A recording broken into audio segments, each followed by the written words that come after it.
ونصلي على رسوله الكريم أما بعد فأعوذ بالله من الشيطان الرجيم بسم الله الرحمن الرحيم وما خلقت الجن والإنس إلا ليعبدون معزز سامعین، اللہ جل شانہ نے ہمیں پیدا فرمایا ہے۔ انسان کی تخلیق کا ایک بہت بڑا مقصد ہے، اور وہ مقصد اللہ کو پہچاننا ہے۔ جس نے اس دنیا میں اللہ کو پہچانا، اس نے اس مقصد کو ادا کر دیا، اور جس نے اللہ کو نہیں پہچانا، اس نے اس مقصد کو ادا نہیں کیا۔ اللہ کو جب ہم پہچانتے ہیں، اس کے اثرات کیا ہوتے ہیں؟ اللہ کی محبت ہماری دل میں آ جاتی ہے، ایسی محبت آتی ہے کہ ساری دنیا کی ساری چیزیں ہم اللہ پہ قربان کر دینے کو تیار ہو جاتے ہیں، اور اللہ کا خوف آ جاتا ہے۔ اس کا فائدہ یہ ہوتا ہے کہ ہم اللہ کی نافرمانی نہیں کرتے۔ محبت کا فائدہ یہ ہوتا ہے کہ ہمارے لیے اعمال آسان ہو جاتے ہیں، نماز پڑھنا آسان، زکوٰۃ دینا آسان، راتوں کو اٹھ کے تہجد پڑھنا آسان، یہاں تک کہ جان دینا بھی آسان ہو جاتا ہے۔ ہمیں اگر اللہ کی پہچان نہیں ہوتی تو پریشانی ہوتی ہے، اعمال ہم سے ادا نہیں ہوتے۔ اللہ کی پہچان کی مثال ایسی ہے کہ ایک بچہ ہے، وہ اپنے والد سے بچھڑ گیا بچپن سے۔ ایک زمانہ گزر گیا، کسی نے ان سے کہا کہ آپ کا ابا آج جو ہے تشریف لا رہے ہیں۔ بچہ ایئرپورٹ پہ چلا گیا، اپنے ابا کے انتظار میں ہے۔ دیکھا کہ یہاں ایک بابا وہاں تشریف لا رہے ہیں، راستے میں آ رہا۔ اس نے اپنے اس بابا کو دیکھا، سفید داڑھی ہے، اور یہ اپنے والد کے شدید انتظار میں ہے۔ اس کا دل مچل رہا ہے کہ میرے ابو کب تشریف لائیں گے۔ اسی میں سے وہ بزرگ سفید ریش بابا اس کو کہتے ہیں، بیٹا میرے ساتھ کچھ ہیلپ کر دیجئے۔ اس کو غصہ آتا ہے کہ میں نے بچپن سے اپنے ابا کو دیکھا نہیں، میں ان کے انتظار میں ہوں، میرا دل مچل رہا ہے کہ میرے ابا کب تشریف لائیں گے۔ اس بزرگ پہ غصہ کرتے، ڈانٹتے ہیں۔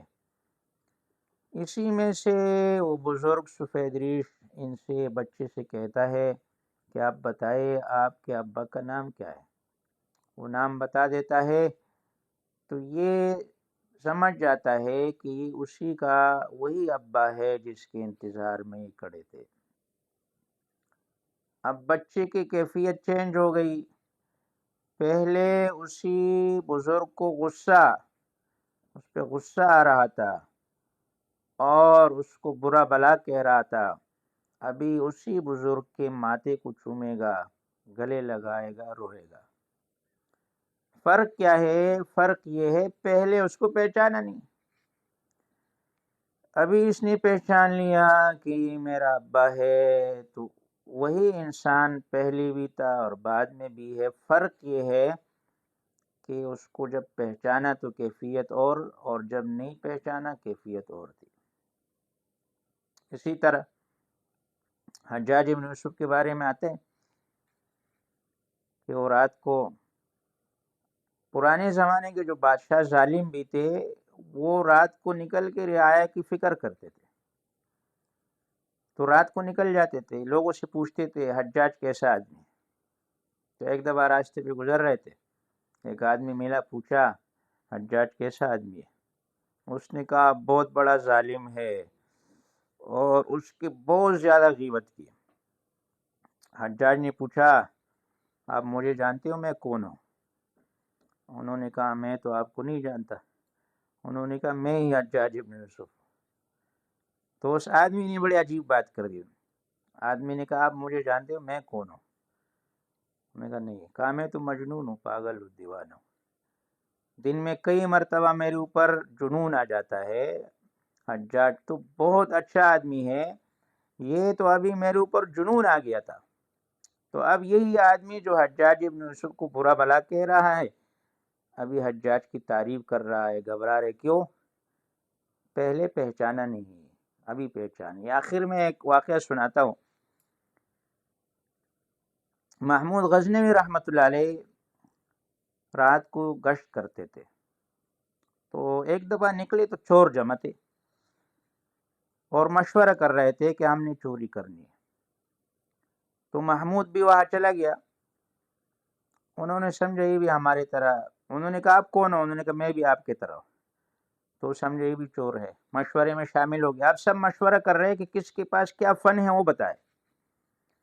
ایک آدمی نے کہا میرے پاس ایسا فن ہے کہ رات کو تاریکی میں مجھے سب کچھ نظر آ جاتا ہے۔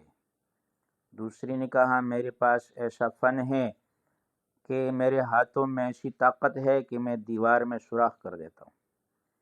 تیسری نے کہا میرے پاس ایسی طاقت ہے کہ میں سونگ کے بتا دیتا ہوں کہ خزانہ کہاں پر ہے۔ ایک نے کہا کہ میں جب راستے پہ چلتا ہوں تو کتا جب بونگتا ہے تو میں اس کی آواز سے بتا دیتا ہوں کہ کیا کہتا ہے۔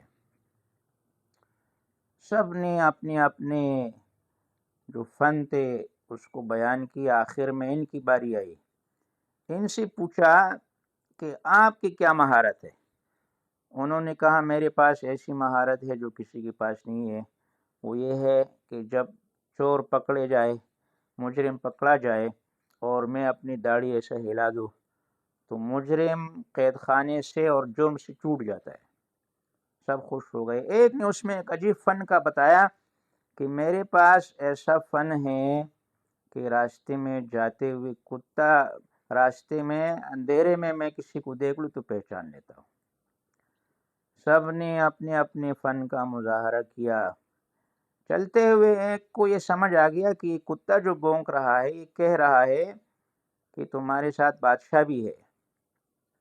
لیکن جب آدمی کو حرص اور شہوت، ان دو اوقات میں آدمی اپنا سارا فن بھول جاتا ہے اور ان دو چیزوں سے اس کی ساری مہارتیں ختم ہو جاتی ہے۔ اس کو پتہ چل گیا کہ کتا جب بونکا تو اس نے کہا یہ کتا کہہ رہا ہے کہ تمہارے ساتھ بادشاہ بھی ہے، لیکن حرص کی وجہ سے سب کا اس طرف دھیان نہیں گیا۔ بہرحال چوری کی۔ جب واپس جانے لگے بادشاہ نے ہر ایک کا گھر دیکھا اور صبح سب کو بلا کے جب بلایا تو وہ جس آدمی نے کہا تھا کہ میں رات کو اندھیرے میں جس کو دیکھ لوں تو میں پہچان لیتا ہوں، اس نے جب محمود کو دیکھا تو اس نے کہا یہ تو وہی بادشاہ ہے جو کل ہمارے پاس تھا۔ ان کے قریب گیا اور ان کے کان میں کہا بادشاہ سلامت، آپ اپنا سر مبارک ہلائیے، داڑھی ہلائیے تاکہ ہم یہاں کے جرم سے چھوٹ جائے۔ تو آپ دیکھیے سب کے پاس بہترین سے بہترین فن تھا، لیکن اصل فن جو کام آیا وہ یہ تھا جس نے اندھیر رات میں بادشاہ کو پہچانا۔ ہمارے یہاں بھی ایسا ہے، بڑے بڑے بادشاہ ہے، وزیر ہے، گورنر ہے، لیکن اصل فن یہ ہے کہ ہم اس دنیا میں اللہ کو پہچانیں۔ اگر ہم نے اللہ کو پہچانا، راتوں کو نماز پڑھنے میں مزہ، ذکر میں مزہ، تلاوت میں مزہ، اور اللہ کے ہر حکم میں مزہ آئے گا، یہاں تک کہ جان دینے بھی مزہ آئے گا۔ اللہ مجھے اور آپ کو اپنی پہچان کرا دے اور عمل کی توفیق عطا فرما دے۔